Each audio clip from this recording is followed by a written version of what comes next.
मैं national conference youth block president साथरा।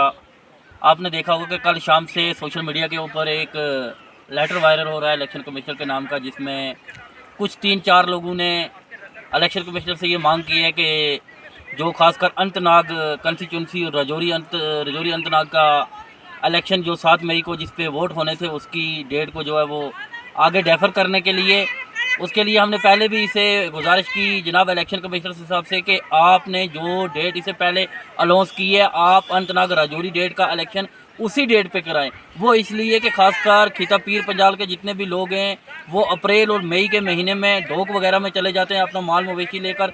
इस time भी वो आज की डेट में, आज 26 तारीख है, 26 अप्रैल है, वो ढोक में होते। लेकिन हमने उन लोगों को रोका है कि आप रुकिए, आपने 7 मई को वोट डाल के जो है जाना है। अब इन्होंने बहाना बीच में ये रखा जी पीर गली का। अभी मैं थोड़ी देर पहले रविंदर रैना जी का इंटरव्यू देख रहा था, वो बोल रहे हैं जी पीर गली में बर्फबारी होगी। ओ भाई कौन सी इतनी बर्फबारी होगी है?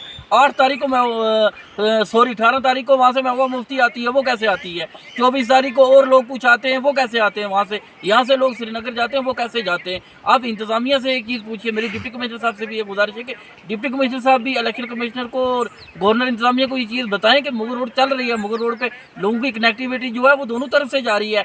शुपाइया के डिप्टी कमिश्नर भी बताएं और डिप्टी कमिश्नर पुंछ भी बताएं।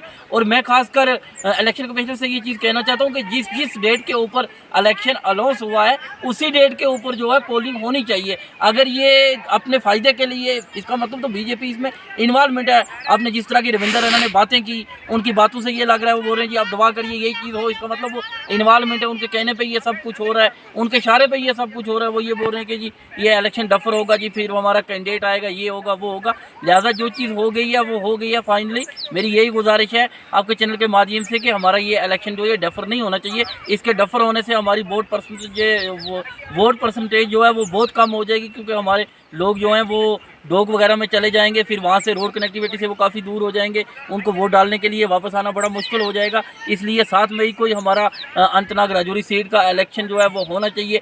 खुदा ना करे, मैं खासकर अपनी जमात के वर्कर हजरात से ये गुजारिश करना चाहता हूँ, जो भी अहदेदार हैं, हमारे पार्टी के जो सीनियर लोग हैं उन्होंने हमें ये डायरेक्शन दी है। अभी तक तो ऑफिशियल कोई आर्डर नहीं आया है। खुदा ना करे कि अगर इलेक्शन डफर हो जाता है तो हमें फील्ड में रहना है। हमने इससे पहले जिस तरह से हमारी कंपेनिंग वगैरह चल रही थी, हमने इंशाल्लाह वही कंपेनिंग जारी रखनी है। हर जगह, चाहे मेंढर हो, चाहे सुरनकोट हो, राजौरी हो, पुंछ हो, किसी जगह भी हो, हमने वो कंपेनिंग अपनी जारी रखनी है। इंशाल्लाह अगर डेफर भी होगा तो हमें और मौका मिलेगा, हम और मजबूत होकर आएंगे। जीत इंशाल्लाह हमारी है, जीत इंशाल्लाह इंडिया अलायंस की। आपने देखा होगा कि आज जम्मू की सीट पे भी पोलिंग हुई है और बड़ी अच्छी तरीके से लोगों ने वहाँ पे पोलिंग की है। वहाँ से भी इंडिया अलायंस के कैंडिडेट जो है रमन वाला जीतेंगे। उधमपुर से भी जो इंडिया अलायंस के कैंडिडेट है वो जीतेंगे। और इंशाल्लाह उमर साहब की भी जीत होगी, आगा साहब की भी जीत होगी और मियां अल्ताफ़ साहब की भी जीत होगी। मेरी अपने वर्करों से खासकर ये मुर्दमाना गुजारिश है कि वो अपनी जगह पे डटे रहें। अगर खुदा ना करे इलेक्शन डेफर भी हो जाता है, हमने फिर भी कंपेयरिंग जारी रखनी है, अपनी मेहनत जारी रखनी है।